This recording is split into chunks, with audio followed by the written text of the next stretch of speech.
Audio Jungle.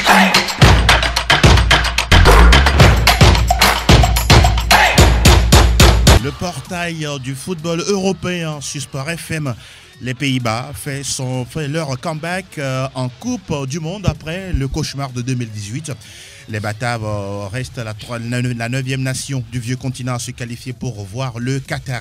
L'Italie, elle, rejoint les barrages programmés en mars prochain. On fait le point dans la première partie de l'émission. La deuxième actualise les majeurs. Arsenal en mode confiance va défier Liverpool à Anfield. La première de Xavi attendue dans le derby catalan. Shevchenko pour son baptême de feu avec le Genoa défie la Roma de José Mourinho. La ville de Berlin à l'heure d'un derby également. L'Union accueille le Hertha puis l'Olympico au Groupama Stadium. Dans la dernière et troisième partie, la suite a donné à la carrière de Benjamin Mendy en prison pour une affaire d'agression sexuelle et de viol. Le joueur de Man City va-t-il retrouver la pelouse? Comment expliquer un tel écart de comportement vu son statut de professionnel? Franck Nounyama et Vicente Noussoulé nous éclairent sur le sujet dans la tribune PFE. Anas PM et Eloma Dovon, duo technique, agréable écoute à toutes et à tous. PFE 692, le foot européen comme vous l'aimez ici. Salut sportif à tous, bienvenue. Messieurs, bonjour à vous. Bonjour Angelo, bonjour à toutes et à tous. Vicente, bonjour. Bonjour Angelo, bonjour à Franck, bonjour aux auditrices et auditeurs, spécialement bonjour à une auditrice qui s'appelle Eliel. Elle doit être en train de nous écouter. D'accord, elle se reconnaîtra. Hein. Évidemment. Facilement. Eliel.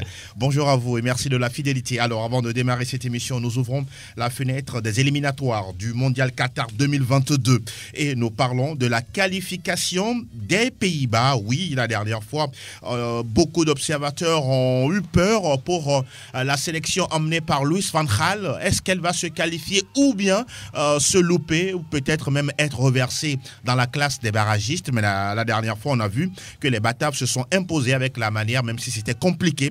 2-0 face à la Norvège avec des buts tardifs marqués par Bergwijn à la 84e et puis Memphis Depay à la 91e minute. C'est une nouvelle bonne à prendre pour les Pays-Bas, malgré un parcours plus ou moins convaincant. Oui, malgré un parcours plus ou moins convaincant ou plus ou moins performant, parce que les Pays-Bas, on les connaît, avec Louis van Gaal ou encore le coach qui a été Ronald Koeman, oui. C'était beaucoup plus performant, mais avec Louis van Gaal, on a senti quand même que ce n'était pas forcément ça, le collectif n'était pas forcément huilé, mais malgré cela, voilà, les Pays-Bas ont tout fait, se sont démerdés pour se qualifier parce que on reconnaît que dans cette poule-là, c'était quand même pas des foot de guerre. C'est vrai qu'il y a la Norvège, il y a le Monténégro, il y a la Turquie, mais ce ne sont pas forcément des grandes nations de football comme l'Italie ou le Portugal qui se retrouvent aujourd'hui dans les barrages. Ouais. Et donc, je pense que les Pays-Bas ont fait l'essentiel. L'essentiel, c'était quand même de gagner parce qu'ils étaient quand même dans une situation pareille en tout cas, à celle du Portugal. Parce qu'ils gagnent pratiquement vers la fin Évidemment, du match. Match difficile. Oui, le break a été tout simplement fait par Memphis Depay qui, quoi qu'on dise aujourd'hui, quand même, enfile des buts, même s'il n'est pas dans la forme étincelante qu'on lui connaît, même s'il est critiqué du côté du Barça, il essaie quand même de se donner, de mouiller le maillot en sélection et je pense que c'est tout bénéf pour cette sélection-là parce que d'abord avant le match, les Pays-Bas étaient à 21 points, suivi de la Turquie qui était à 18 points et le Monténégro également, donc c'est la Norvège plutôt à 18 points, donc c'était quand même quatrième, bien sûr. Évidemment, c'était quand même difficile à prévoir, c'était imprévisible de voir les Pays-Bas. Même si on joue à la maison. Voilà, sortir le grand jeu, même si on joue à la maison. Donc voilà, en général, le match était quand même rythmé et à la fin, on a vu les Pays-Bas se qualifier. Je pense que c'est une très bonne chose, une très bonne nouvelle pour cette nation. On parle souvent de quelque chose, telle nation absente pour un mondial. Les Pays-Bas, ils ont raté justement le mondial 2018. Ils se rachètent pour le Qatar. Ils se rachètent pour le Qatar, mais ce n'est pas aussi parcours aussi flamboyant comme ils ont l'habitude de le montrer. Et souvenez-vous, sur les dernières éliminatoires, les Pays-Bas ont été souvent les premiers à se qualifier pour ressortir des phases de groupe. Exact. Mais cette fois-ci, ça a été compliqué avec des nations, on va dire, de seconde zone. Monténégro, Gibraltar, Lettonie, tout ce qu'il y a. Turquie, Norvège. Turquie, voilà. Donc, ils ont eu des problèmes. Peut-être parce qu'entre-temps, Koeman, qui a commencé le travail, est parti. On a fait venir Luis van Gaal, qui connaît très bien la maison. Il s'est essayé, il a essayé beaucoup de choses. Finalement, dans la douleur, cette équipe se qualifie. C'était l'essentiel, c'était l'objectif à lui assigner. Donc, on dira aujourd'hui que oui, les Pays-Bas, c'est vrai, se sont qualifiés, mais ont laissé, on va dire, quelques lacunes qu'il faudra corriger avant la Coupe du Monde. Et pour dire aussi que le nivellement des valeurs arrive un peu partout dans le monde. Lorsqu'on prend aujourd'hui la Norvège, c'était sans sa star, mais elle s'est accrochée. Et elle a été difficilement battue par cette équipe des Pays-Bas. Donc, on va dire tout simplement que le football au niveau européen se développe bien et certains pays qui, entre-temps, n'étaient pas considérés sont en train de pointer le bout du nez. Alors nous parlons, en tout cas on rappelle que c'est le Danemark qui a été le premier pays européen à valider son billet pour le prochain mondial. Aujourd'hui nous avons 10 pays déjà qualifiés et 13 places qualificatives de cette zone-là. Nous rappelons qu'à part le Danemark, il y a déjà 9 pays qui ont validé leur ticket. Il y a l'Allemagne, la France, la Belgique, la Croatie, l'Espagne, la Serbie, la Suisse. Et nous parlons de l'Angleterre également, qui s'est fait plaisir. On pourra dire une promenade de santé comme souvent. Voilà, face à cette équipe de Saint-Marin, quadruplé d'Harry Kane, qui se fait également un vrai plaisir parce qu'on sait très bien qu'il a passé des moments compliqués avant le début de la Première Ligue parce que tous l'annonçaient du côté de Manchester City. Oui, c'était presque fait et je pense que ça a été tout simplement une frustration pour le joueur à voir tout ce qui s'est passé. Mais après, voilà, il est resté à Tottenham, il a voulu tout simplement donner de son talent, son meilleur à cette équipe-là qu'il a tant chéri, qu'il a amené où il est. Donc, je pense que, comme vous l'avez dit, c'est quand même une promenade de santé face à Saint-Marin. Saint-Marin, on connaît. Pour les prochaines vacances, vous irez là-bas. C'est un des distributeurs exclusifs de points. Comme le Liechtenstein, le Kazakhstan. Évidemment, dans ces éliminatoires. Donc, il y a rien d'étonnant. Oui. Voilà, mais quand même 10-0, est-ce que ce n'est pas manquer du respect à l'adversaire ou c'est un match de football, l'essentiel c'est d'envoyer les ballons au fond des filets. Non, quand on connaît un peu la mentalité anglaise et surtout celle allemande, c'est des équipes qui ne sont jamais satisfaites de l'Allemagne qui a cartonné face au Liechtenstein, à l'Islande, à l'Arménie, même si l'Arménie l'avait battu entre temps. Quand l'occasion le permet de vous infliger des scores lourds, parce que après en phase finale c'est un peu plus compliqué pour ces nations-là, il faut le reconnaître. Donc quand ils ont l'occasion de mettre 15 d'améliorer les statistiques, ou 17 pourquoi pas, à des nations comme Saint-Marin et autres, je pense que voilà, c'est tout bénéf pour ces joueurs-là, parce que c'est en même temps une remise en jambe pour ces joueurs-là, et donc sans pression. C'est 26 points en tout cas à l'arrivée pour l'Angleterre, qui termine ses éliminatoires avec des stats intéressantes: 8 victoires, 2 matchs nuls, 0 défaite, 39 buts marqués pour seulement 3 encaissés. Cette nation anglaise, malgré le fait qu'elle ait échoué au dernier mondial, ça dépend de quel côté on se trouve, Gareth Southgate, mine de rien, reste toujours aux commandes avec quand même une pléthore de joueurs. Je vais parler de Raheem Sterling, de Ryan Felix, qui est encore Kylian Trippier, de Harry Kane, Jadon Sancho. Ils sont nombreux, ces jeunes joueurs anglais. C'est une équipe qui, depuis 5 ans, est en train de grandir avec Gareth Southgate, qui connaît bien la maison, qui a joué pour les Three Lions, qui véritablement connaît le football anglais. C'est un entraîneur qui a envie d'apporter quelque chose, d'en finir avec le kick and rush dans le temps où on dégage le ballon devant, on attaque son adversaire. C'est quelqu'un qui a envie de construire, de produire du jeu, et il a des joueurs pour. Les Rashford, vous l'avez cité, ils sont très très nombreux. Les Sancho, Phil Foden,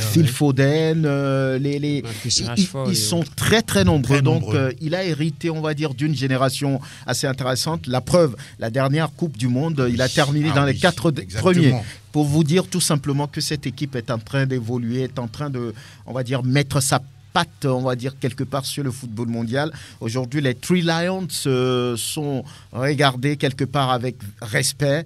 Ils sont bons, ils jouent au football. On a le meilleur championnat au monde. Le meilleur championnat. Donc aujourd'hui, l'Angleterre, par rapport à ce qu'il a montré, ou bien par rapport à ce qu'elle a montré encore une fois dans ses éliminatoires, elle a montré tout simplement qu'elle était prête pour y aller, pour répéter, on va dire, ses performances de la dernière Coupe du Monde. Donc c'est une équipe qui petit à petit est en train de s'installer avec beaucoup de jeunes joueurs. C'est quelque part son avantage. Et voilà, on ne se lasse pas maintenant de voir l'équipe d'Angleterre jouer, parce que là, c'est du vrai football, c'est du beau football avec beaucoup de joueurs intéressants. Il y a un énorme vivier, en tout cas, de joueurs anglais.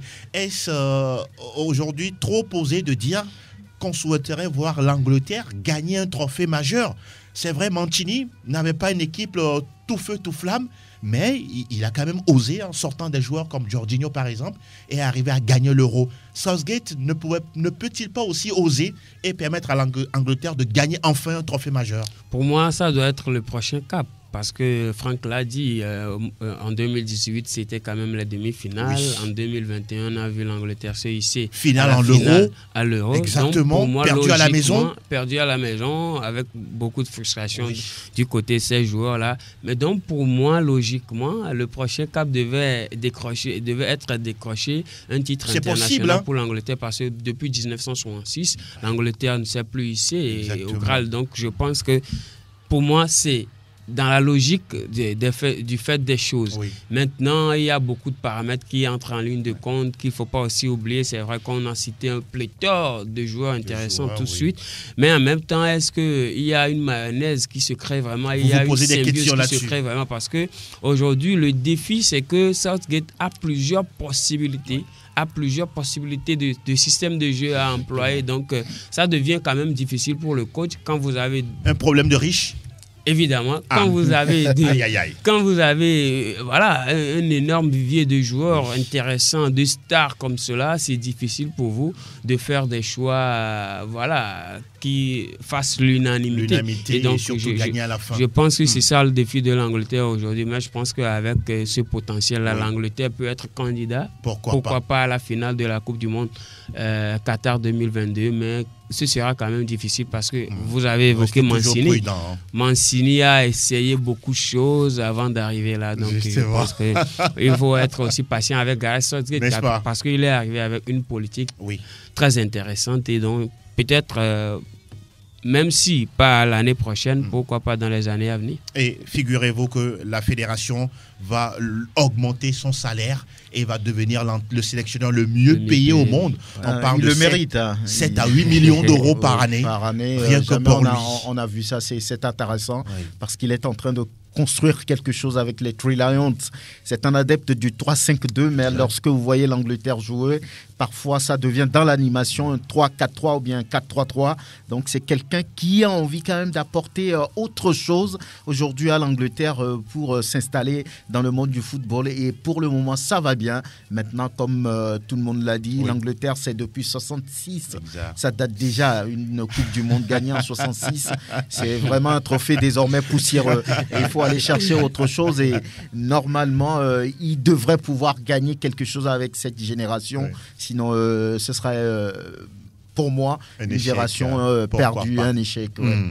Et vous tendez si bien la perche. On va s'installer désormais dans la classe des barragistes avec des sélections comme le Portugal, l'Italie, la Turquie, la Pologne de Robert Lewandowski et la surprenante sélection de la Macédoine du Nord. Messieurs, dans cette classe à 10 équipes, les barrages sont prévus en mars. Je ne sais pas, je perds même mon latin. Est-ce qu'il y a une équipe qui ne mérite pas d'être ici? Franck, après ce sera quand on prend les sélections qui vont jouer le barrage, on se demande mais pourquoi ce n'est pas possible. On voit le tenant du titre du côté européen, l'Italie, qui est là. On voit le Portugal qui a gagné, on va dire, la première édition de la Ligue des Nations, qui est championne d'Europe aussi. On voit beaucoup d'autres sélections qui avaient quand même les moyens de se hisser directement au Qatar, mais ça n'a pas été le cas. C'est-à-dire pourquoi peut-être on a perdu de confiance à un moment donné, on a fait un match nul quelque part qu'il ne fallait pas. Quand on prend le cas du Portugal par exemple, ce match contre l'Irlande, il fallait le gagner. Il fallait gagner ce match et se mettre à l'abri parce que le Portugal contrôlait véritablement ce groupe devant la Serbie. Et sur ce match à domicile, il y avait tellement de pression sur un dernier match. Donc voilà, les Serbes ont joué le coup à fond mentalement et les Portugais n'ont pas tenu. Voilà, ils sont renvoyés au barrage. Ce n'est pas la première fois. Ils sont habitués. Apparemment, il semble que c'est leur dada. Voilà, mais il faut faire très attention parce que je pense que ce n'est que combien qui vont. Il y a 3 places. Donc c'est très serré. On a la Suède, on a la Turquie, de très belles sélections.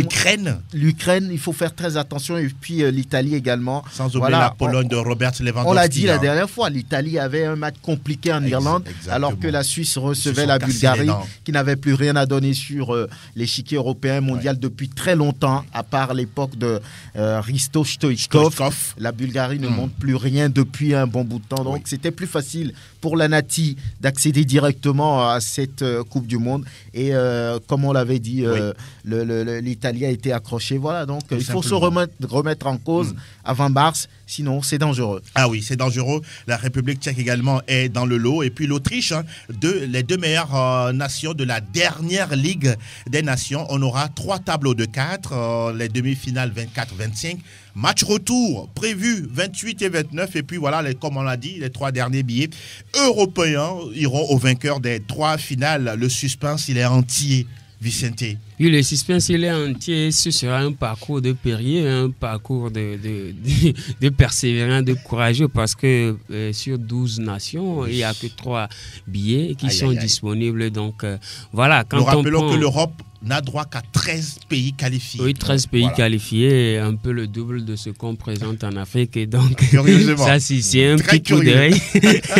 Maintenant, quand on prend ce groupe-là des barragistes, quand on veut suivre la logique des faits, quand on prend un peu l'histoire, on peut dire que la Croatie et l'Italie et le Portugal pouvaient être dans l'autre groupe des qualifiés. D'accord. Et la Croatie et la Serbie pouvaient être pourquoi la Croatie finaliste?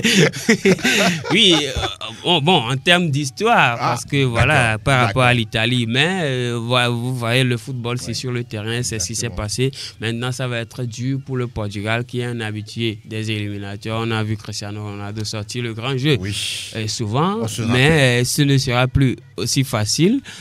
Cette fois-ci, on a vu l'Italie qui a déçu en s'accrochant à ces barrages-là. Mais je pense que ces 2 nations font quand même peut-être partie des favoris qui puissent s'accrocher à ces 3 billets. Et pourquoi pas, on suivra ces barrages fous, qualifiés de fous pour le mois de mars 2022. On aura tout le temps justement de suivre à peu près les performances des différents joueurs en sélection et de voir ce qu'ils vont produire justement lors de cette campagne des barrages qui s'annonce très très intéressante. Et nous avons terminé justement avec cette fenêtre. Nous ouvrons celle des majeurs. Première Ligue Express News. La longue trêve internationale terminée, retour sur les pelouses des majeurs et nous commençons avec la première ligue anglaise, le 12e chapitre avec un intéressant match à Anfield Road. Liverpool qui accueille Arsenal. Franck, Arsenal qui depuis 8 matchs de suite n'a pas connu de défaite. Les Gunners sont-ils armés pour aller défier Liverpool? Sur ce qu'ils sont en train de montrer sur les derniers matchs, on peut dire qu'ils ont les armes pour lutter contre les Reds de Liverpool. Il n'y a pas beaucoup de points entre les 2 équipes, 2 points seulement les séparent.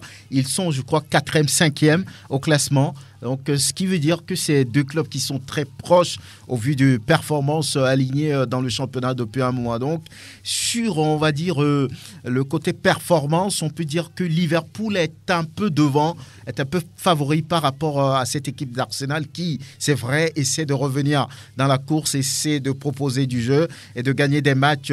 Il y a la confiance retrouvée avec Aubameyang qui, entre-temps, était complètement perdu. Donc, on peut faire confiance à ce groupe, mais moi je dirais que au-delà de tout ce qu'on peut penser, Liverpool a un peu d'avantage sur les Gunners. Un mot sur ce joueur Aubameyang et Pepe. On ne sent pas vraiment impacter le jeu d'Arsenal. Une autre statistique, 13 buts marqués, 13 encaissés. Une équipe pareille peut inquiéter Liverpool? Oui, c'est là où se trouve un peu le problème. Le club, c'est vrai, performance ces derniers temps, mais il encaisse toujours. Oui. Il encaisse toujours. Et puis Pepe qui pratiquement est arrivé. un but encaissé à chaque match. À chaque match. Pepe qui est arrivé, qui constituait beaucoup d'espoir pour cette équipe des Gunners. Finalement, on se dit que est-ce que c'est un mauvais casting? À un moment donné, on a voulu le prêter. L'Ivoirien ne donne plus forcément ce qu'il faut ou bien ce que le club attendait de lui. Et Aubameyang, pareil, c'est le joueur le mieux payé du club, mais les performances ne suivaient pas. Mais globalement, on peut dire que c'est des joueurs qui, petit à petit, reviennent un peu dans la course, qui font jouer Arsenal, sur qui on peut compter maintenant sur ce match-là. C'est un match de très haut niveau, un match contre Liverpool. Oui. Ça se joue vraiment, et comme j'ai dit, Liverpool a un tout petit peu d'avantage sur cette équipe des Gunners. Et surtout que cette équipe a une attaque de feu, 31 buts marqués, 11 encaissés, même si c'est vrai, ces derniers temps, Liverpool également prend des buts dans des matchs. Je reste sur Pepe avant de parler de Liverpool, si vous voulez.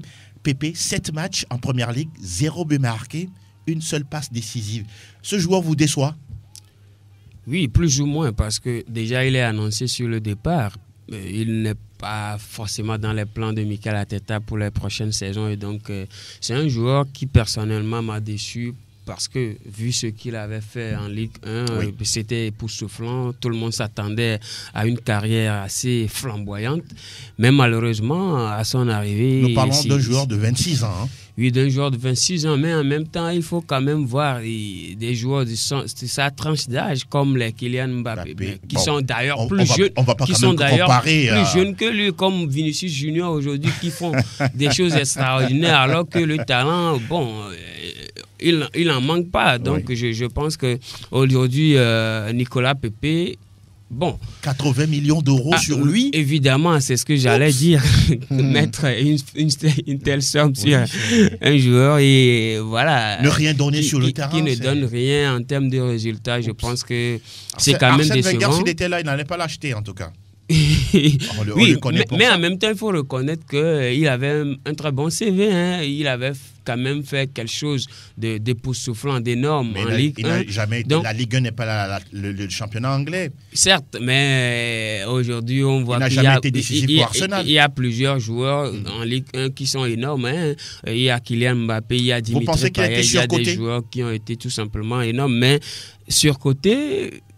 je ne le dirais pas parce qu'aujourd'hui, le foot business est tellement compliqué que des sommes sont tout simplement attribuées à des joueurs, à des talents qui ne sont pas à la hauteur. Donc, je pense que, pas sur côté, mais c'est un peu ça la réalité. D'accord. Mais Nicolas Pepe a le talent.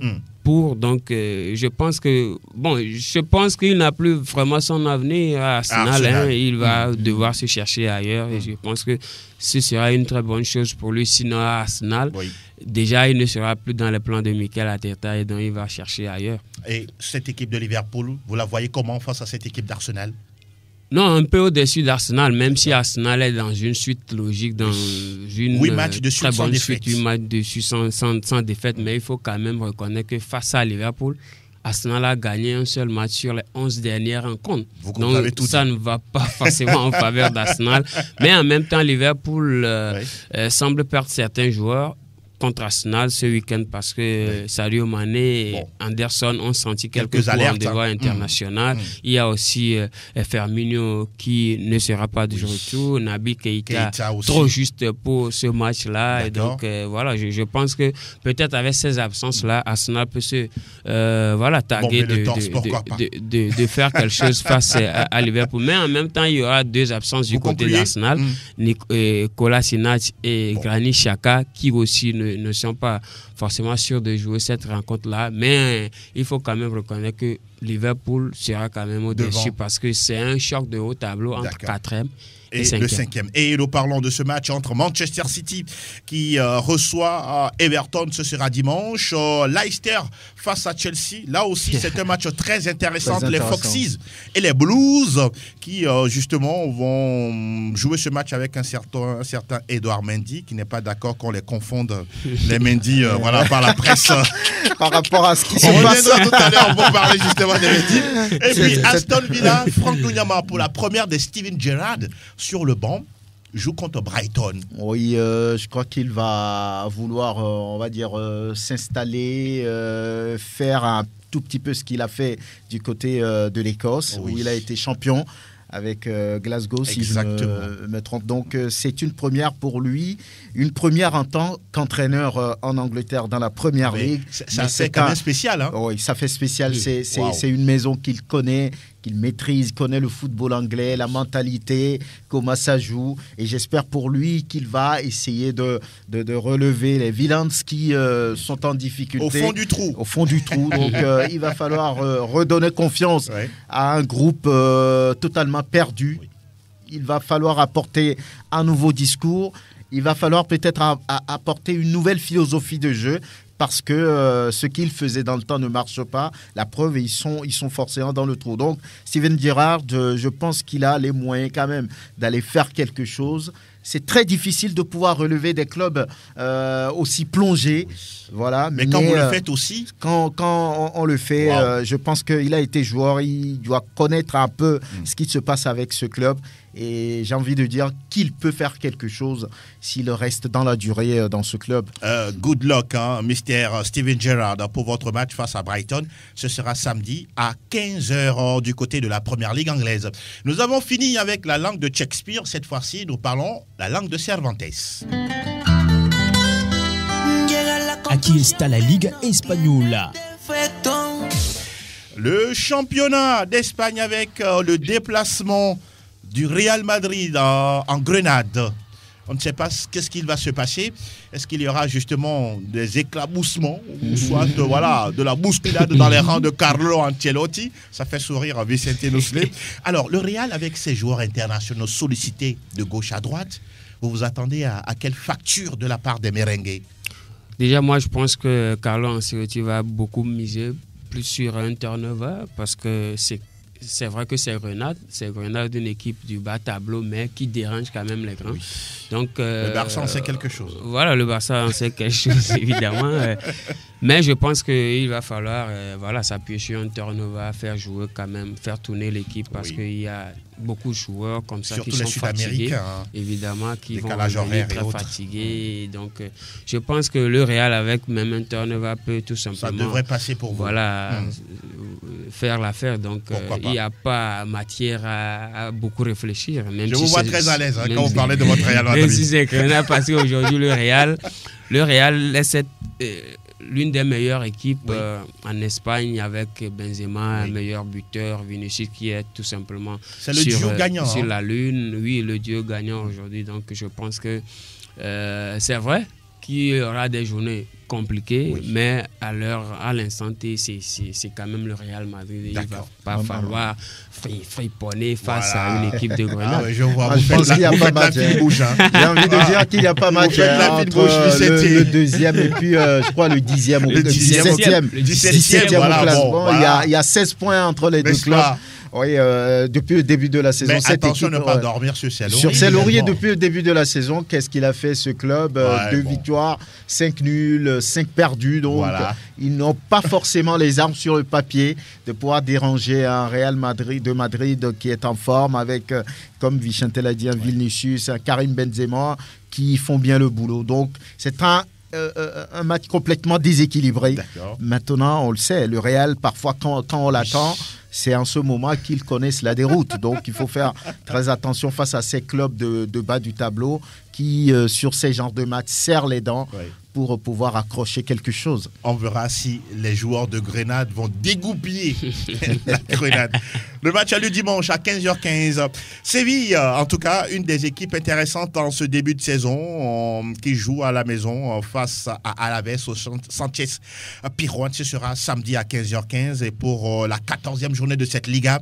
Un match intéressant. Les projecteurs, ou je dirais les caméras de la Liga et même de certains journalistes étrangers vont se câbler sur la première de Xavi Hernandez Creuch sur le banc du Barça face à l'Espagnol. Franck, oui, on attend ses premiers pas en tant qu'entraîneur. En tant qu'entraîneur sur le banc du club qui lui a donné tellement de victoires en Ligue des Champions, des championnats gagnés, Super Coupe, Mondial des clubs. Pour vous dire tout simplement que c'est un enfant de la maison. Il a dit lui-même qu'il est très heureux de rentrer à la maison et de pouvoir entraîner un club comme le Football Club Barcelone qui est en difficulté. Il a dit c'est un club qui ne doit pas perdre.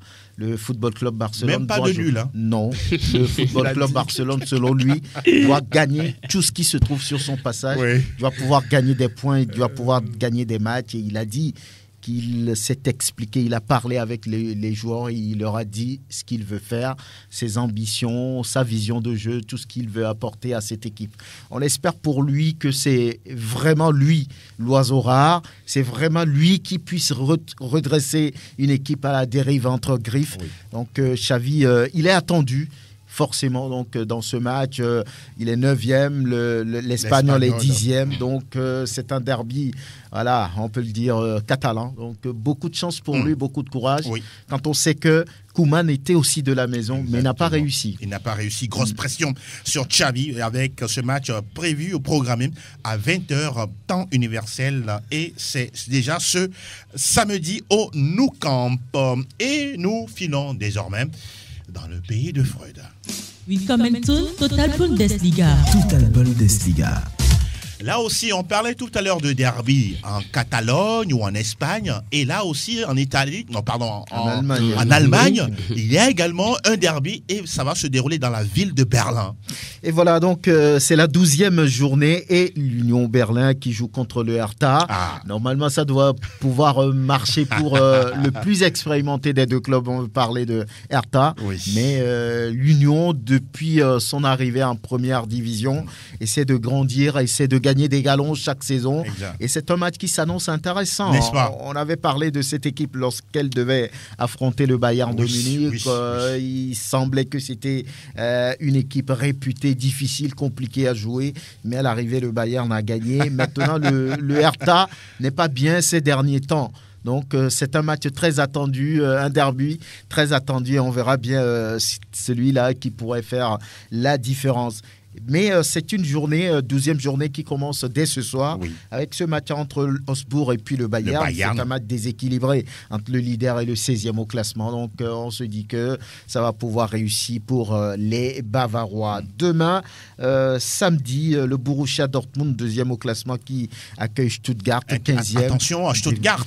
Oui, un début de saison compliqué pour cette équipe de Stuttgart qui ne voit pas bien. Voilà, donc Dortmund peut-être a les armes sur le papier de pouvoir aller chercher et prendre de nouveaux points, mais attention. Actuellement, le Bayern a 4 points d'avance sur le Borussia, et donc cette équipe ne doit plus perdre des points. Perdre des points, il faut gagner face à des équipes comme Stuttgart 15e pour prendre des points et mettre la pression, continuer d'être pas très loin du Bayern. D'accord.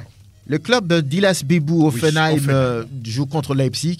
Leipzig avec Nkunku qui marque but sur but. Il est très en forme. Très en forme. Et pour corroborer vos propos, il a été élu meilleur joueur du mois d'octobre en Bundesliga. Tout simplement. 3 buts marqués, 3 passes décisives. Rien à dire. Ça lui fait 10 buts marqués en 15 matchs, toutes compétitions confondues. Très en forme. C'est un jeune joueur que peut-être le PSG va regretter aujourd'hui parce qu'il est parti.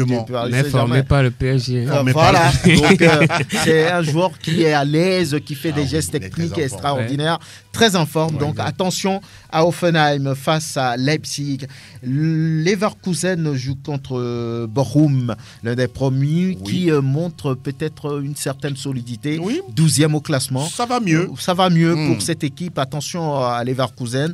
Ça peut être un peu dérangeant pour Arminia Bielefeld joue contre Wolfsburg. Mönchengladbach est opposé à Greuther Fürth.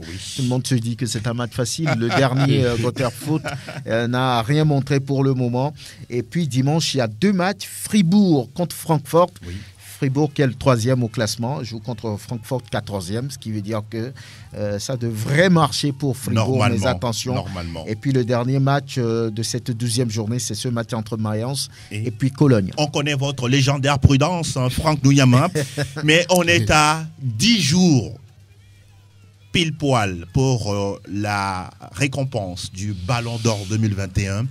Est-ce que ce sera pour Lewandowski, actuel meilleur buteur du championnat d'Allemagne avec 13 réalisations. En combien de journées déjà là?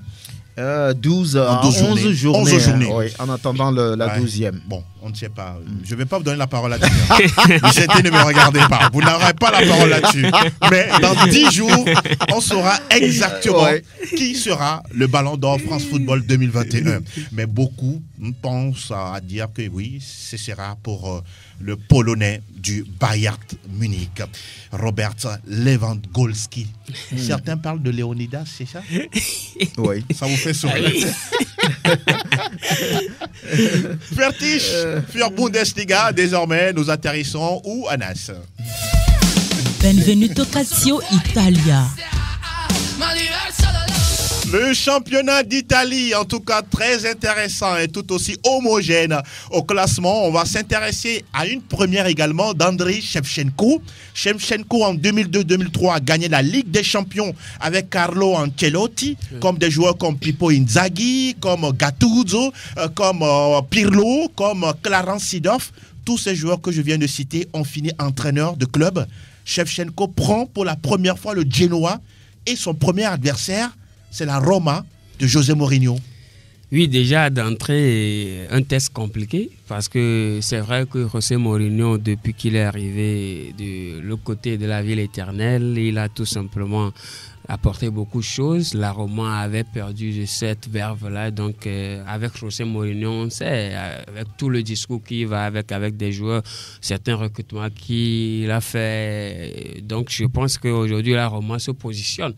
Même s'il est 6e au classement, aujourd'hui se positionne à un niveau où il n'y a pas trop d'écart de points entre elle et le premier au classement qui est Napoli. Maintenant, par rapport au premier test de Shevchenko, je pense que déjà sur le terrain, il a été tout simplement énorme. Il ne faut pas aussi oublier ce Ballon d'Or en 2004. Et donc, je pense que c'est tout à fait énorme ce qu'il a fait durant sa carrière. Maintenant, les réalités du terrain. On rappelle qu'il a été sélectionné de l'Ukraine. Ouais. Évidemment, il a été sélectionné de l'Ukraine, mais coacher un club et être sélectionné d'une nation, c'est tout simplement deux mondes différents, même si on est dans la même discipline. Vous ne lui donnez pas de crédit face à José Mourinho? Non, pas forcément comme cela. Vous ne voulez pas le reconnaître? Non, mais Shevchenko pourra-t-il gagner son match face à Mourinho? Non, on peut pas le dire comme cela. Mais étant donné que c'est le football, il peut faire une surprise. Il peut faire sa victoire contre la Roma serait un exploit parce que déjà Genoa, ce n'est quand même pas actuel une foot de guerre face 17e. Oui, actuel 17e, ils sont quand même dans le dur. Oui. C'est peut-être d'ailleurs pour cela que Andriy Shevchenko est arrivé parce que quand vous avez le Genoa a un très bon joueur, Mattia Destro, qui a déjà marqué 6 buts à lui seul. Dans le championnat italien. Pourtant, ça n'a pas suffi à Genoa pour être un concurrent pour les clubs de haut tableau. D'accord. Donc, sûrement, peut-être que c'est pour cela que Andriy Shevchenko est là. Mais il va falloir prendre beaucoup de temps pour tout simplement rehausser le niveau de ce club-là. Ce sera quand même pas face à la Roma de José Mourinho. Ah oui, on sent que vous défendez Mourinho. Oui. Je pense qu'il atterrit à un endroit compliqué avec un club qui n'a gagné qu'un seul match sur 11 ou 12 journées. 12 journées. Voilà, donc ça va être très très compliqué pour une première. Même s'il connaît très bien le football italien, il a fait ses beaux jours au niveau du Milan, avec qui il a d'ailleurs gagné le Ballon d'Or. Donc c'est très compliqué, je dirais, surtout face à José Mourinho, qui a plusieurs tours dans son sac. Et Mourinho qui reste sur 2 défaites de suite avec la Roma. 2 défaites. Donc il va vouloir rebondir. Rebondir forcément, et c'est à partir de ces genres de clubs qui qui battent de l'aile, qu'on essaie de gagner des points quand ça ne va pas. Donc ça va être un début compliqué. Maintenant, on ne sait pas ce que peut donner un tel match. Nous sommes en football. tout peut arriver. Voilà, beaucoup de courage, on va dire, à Shevchenko. Andrei Shevchenko, alias Cheva. La bonne nouvelle pour Shevchenko, c'est que ce match constitue en même temps une très belle opportunité pour lui d'apprendre. Pourquoi pas, justement. Et surtout, comme vous l'avez dit, c'est sa première sur un banc d'un club européen. L'Inter Milan joue contre le Napoli. C'est le duel entre le 3e au classement et le 1er. En tout cas, match chaud bouillant du côté de Giuseppe Meazza. Et puis, on suivra également un intéressant Lazio Rome face à la Juventus et l'Atalanta opposé à la Spezia. Finito pour la Serie A italienne et l'on atterrit désormais. Tout à l'info Ligue 1. Info Ligue 1. La Ligue 1 avec la 14e levée, avec un match aussi, on pourra dire plus ou moins équilibré entre Lyon et Marseille, l'Olympico comme on l'appelle. Ce sera au Groupama Stadium. Oui, la dernière qui fait beaucoup couler de la salive du côté du Rhône, c'est l'annonce du départ, du futur départ, on pourra dire, de Juninho à la fin de saison. Est-ce que c'est en ce moment où l'équipe est plus ou moins performante, on a le droit de faire sortir une telle déclaration? Je ne sais pas trop ce qui s'est passé, on va dire, à l'intérieur même du club. Oui. On sait que c'est un joueur qui est vraiment aimé par Jean-Michel Aulas, le patron de l'Olympique lyonnais, qui est lui-même allé le chercher pour qu'il assume la direction sportive du club. Je ne sais pas trop ce qui s'est passé. On sait que Jean-Michel Aulas, c'est quelqu'un qui n'a pas aussi sa langue en poche, qui veut toujours mettre son nez partout, qui forcément ne laisse pas la main à ces genres de personnes. Donc c'est sûr que il y a eu un malentendu, il y a eu peut-être soit Juninho a envie d'aller voir ailleurs, de faire autre chose. Sinon, moi, je ne comprends pas forcément une telle décision. Ça se passe bien. Pour lui, il semble qu'il avait demandé à travailler pendant 3 ans et après, il va partir. Il semble que c'est l'une de ses premières raisons. Si c'est ça, on peut toujours se séparer. Même les meilleurs amis se sont séparés un jour. Donc, pourquoi pas lui? Donc, pourquoi pas? Je me dis qu'il a d'autres idées en tête, peut-être aller chez lui. Il parle d'une fatigue énorme mentale. Voilà. Ça se comprend. Ça peut se comprendre. N'est-ce pas? Oui, ce genre de situation, c'est pas évident, mais c'est des situations qui créent vraiment un certain stress. Et surtout dans le monde professionnel. Lorsque vous prenez les joueurs de très haut niveau, le cas par exemple de la joueuse de tennis, la dernière fois. Vous parlez de la japonaise, Naomi Osaka, qui était mentalement assommée par les médias, tout ce qui... c'est pas facile. Donc, s'il a besoin de repos, autant aller prendre du repos. N'est-ce pas? Et laisser la place à quelqu'un d'autre qui pourra subir, voire entretenir cette pression. Lyon-Marseille, sur le terrain, à quoi ça va ressembler en 30 secondes? Oui, malgré tout, c'est un Olympico. Donc, n'est-ce pas? Voilà, ça va ressembler. Ça va gronder. Ça va gronder. Quand on sait que l'Olympique de Marseille a les meilleurs supporters, a les meilleurs extra-supporters. Attendez, vous ne le reconnaissez pas ou quoi? C'est plus péjoratif que amélioratif. Donc, c'est ce que je voulais dire. Mais ce sera quand même un match de haute facture, de haute gamme. Parce que même si les deux clubs, il y a l'Olympique de Marseille aujourd'hui qui est à la 4e position et Lyon qui est mal classé à la 7e position. Un positionnement qui fait mal. Pour vous, qui n'est pas honorable, c'est ça? Qui n'est pas honorable, qui fait mal aussi aujourd'hui jusque dans les états-majors du club, parce que vous venez d'évoquer Juninho. Pour moi, la vraie raison, ce n'est pas ça la vraie raison. Elle est liée à l'uniformité ou au manque d'uniformité d'idéologie par rapport à ce que peut-être Jean-Michel Aulas propose, parce qu'il y a des recrutements qui se font peut-être qui ne sont pas du goût de Juninho, ou encore des joueurs qui partent qui ne sont pas forcément en faveur vous doigtez un peu la gestion. Oui, la gestion du club. Voilà, je pense que c'est quand même une question de divergence de vision.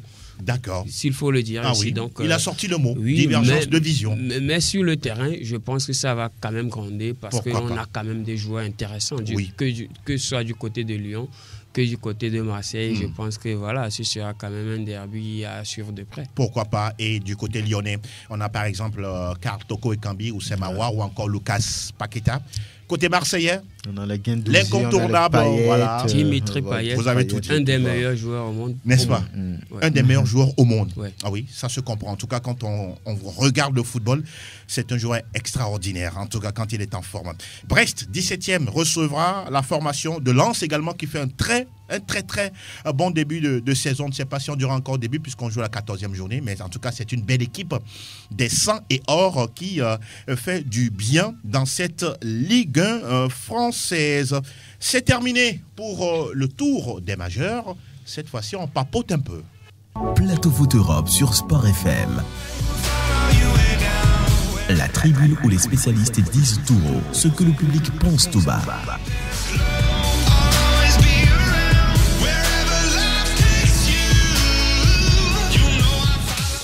Alors, messieurs, Franck Nounyama et Vicente Noussoulé, nous vous accueillons dans la tribune. Ah oui, ce sera sans vos calepins, sans vos stylos, mais vous serez face à vos micros et vos casques. Et ça va parler de Benjamin Mendy. Nous parlons d'un joueur de 27 ans, incarcéré. Il est en prison en Angleterre depuis le 27 août pour... quoi exactement? On parle d'agression ou de viol sexuel à l'endroit de certaines personnes âgées de 16 à 17 voire 18 ans. Et aujourd'hui, il croupit justement dans la prison d'Alkhurst auprès de Liverpool depuis le 27 août. Et quand on rentre un peu dans l'historique de Benjamin Mendy, ses deux parents sont décédés. Il vient d'une famille pauvre. Son grand frère David a eu du mal à le recadrer. Et c'est quelqu'un qui aime la belle vie. Son premier salaire lorsqu'il était au Havre, quand il a perçu, il est parti chercher des vêtements de grande classe. Et c'est ce qu'il portait. Et après, il est allé à Marseille et puis plus tard à Manchester City, où il percevait, s'il vous plaît, 100 000 euros par semaine.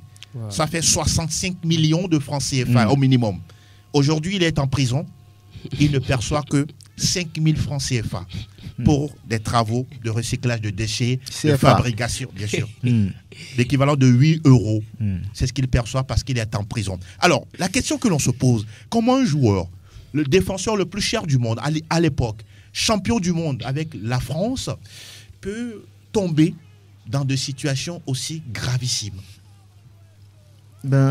C'est difficile à comprendre. Lorsque cette affaire a éclaboussé aux yeux du monde, tout le monde se demandait pourquoi, ou bien on était dans un rêve, tout le monde se demandait si c'était vrai, ou bien on se trompait sur le joueur. Mais c'était des révélations qui semblent vérifiées, avec des viols, des agressions sexuelles sur des mineurs même. On a même vu parfois certaines vidéos circuler sur les réseaux sociaux. Et à l'époque, vous vous doutez de l'identité du joueur. Et c'est très, très, très dommageable pour le joueur. On sait que souvent, les joueurs sont des capricieux. Il n'est pas le seul, forcément. Oui. Il y a d'autres joueurs qui ont connu des situations pareil, peut-être, mais pas avec des mineurs. Ce qui complique la situation, c'est avec des mineurs. Comment un joueur de 27 ans qui a tellement de moyens ne peut pas se permettre, on va dire, une belle vie en étant dans un couple avec une femme bien reconnue, et on va se perdre un peu dans ces histoires de viol, d'agression. C'est tout simplement dommage. Peut-être que, vous l'avez dit, c'est quelqu'un qui a perdu tous ses parents, il n'a pas été cadré comme il faut, il n'a pas reçu cette éducation qu'il faut. Un pauvre qui, après rien du tout, s'est retrouvé riche. Il a voulu faire ce qu'il a envie de faire. Il a oublié qu'il y a des lois qui existent et que ça peut punir. Donc, aujourd'hui, c'est très dommage pour lui. Ça va être très compliqué. Il y a encore 2 accusations qui viennent d'être portées. Oui. Je crois que c'était hier ou mercredi. Oui. Ce qui veut dire qu'il n'est pas sorti d'affaire. Et le procès est attendu le 22 décembre. Et le joueur en question risque de pourrir en prison. Aïe, aïe, aïe. Quel commentaire par rapport à cette situation que vous faites, Vicente? Déjà, Franck a sorti le grand mot aussi, le manque d'éducation à la base, parce que quand vous perdez vos parents très tôt, c'est difficile pour un tuteur de vous recadrer, surtout quand vous êtes un enfant. assez têtu, entre guillemets, et c'est difficile. Son grand frère David a essayé en vain. Donc, vous l'avez déjà dit que dès ses premières primes, il est parti acheter des vêtements de haute facture. Histoire de se démarquer un peu. Oui, cela veut dire tout simplement que l'éducation a manqué à ce joueur-là. Pourtant, son coach, Pep Guardiola, le disait bien souvent que c'est un joueur qui manquait de professionnalisme. Aujourd'hui, voilà, cette affaire vient de confirmer tout simplement ce que Pep Guardiola disait. Mais moi, je pense que c'est grave, très grave pour un joueur. Vous pensez qu'on est en train de le perdre comme ça? Non, pas forcément. Il va revenir? Il va revenir. Alors, selon les dernières informations, si jamais, avant que vous ne continuiez, si jamais la justice anglaise reconnaît les faits qui sont reprochés à Mendy, il risque entre 5 et 10 ans de prison. Oui, le souhait pour nous, c'est de le revoir. Malgré tout, il a un talent qui quand même fascine. Oui. Donc, en tant qu'observateur, on a envie de le revoir jouer du côté de Manchester City. Mais malheureusement, c'est 2 chefs d'accusation de viol qui sont ajoutés. Il faut quand même reconnaître qu'il bénéficie toujours de la présomption d'innocence. Oui. Mais là, les affaires se compliquent davantage. L'autre fois, le parquet était en train d'étudier une demande d'abandon des chefs d'accusation qui l'ont accablé. Mais malheureusement, ces 2-là viennent s'ajouter, viennent de refaire tout simplement la lumière, de relancer l'enquête. Et donc, c'est difficile pour le joueur. Il y a un procès qui aura lieu le 24 janvier prochain. Exact. Mais bien avant, il y aura quand même une assise préliminaire où voilà, l'enquête qu'on a déjà faite, on va la révéler aux yeux du monde pour voir ce qui va se passer après. C'est vrai qu'il y a eu certains joueurs qui ont vécu, pas forcément des cas de viol, mais des cas de dopage comme Sakho, Mamadou Sakho, qui est revenu. Même André Onana de l'Ajax. Évidemment, qui est revenu l'autre fois, Mamadou Sakho qui se relance à Montpellier aujourd'hui. Donc, je pense que notre souhait, c'est de revoir Benjamin Mendy, même s'il a beaucoup gaffé, parce que vous savez, c'est un humain après tout. Un humain, oui, tout humain a une tare qu'il cache en elle. Mais arrivé à un moment donné, quand vous êtes une image, quand vous êtes quand même quelqu'un qui fait rêver des jeunes joueurs, il faut quand même se priver de certains actes. Je pense que ce qu'il a fait est grave. Maintenant, on attend la décision que la justice va fournir et puis après, on verra s'il va revenir ou pas. Moi j'ai peur pour lui parce qu'en Angleterre, on ne badine pas avec la morale. C'est là où les choses se compliquent. Si les différentes accusations venaient à être vraies, ça va être très compliqué pour lui. Peut-être il a les moyens. Quelqu'un qui gagne pratiquement 300 millions de CFA par mois a les moyens de pouvoir étouffer, on va dire, peut-être certaines zones de cette enquête, de pouvoir donner autant d'argent aux familles, aux avocats. Voilà, et pour voir ces peines complètement réduites. Sinon, ça va être très difficile pour Benjamin Mendy qui s'est complètement sali.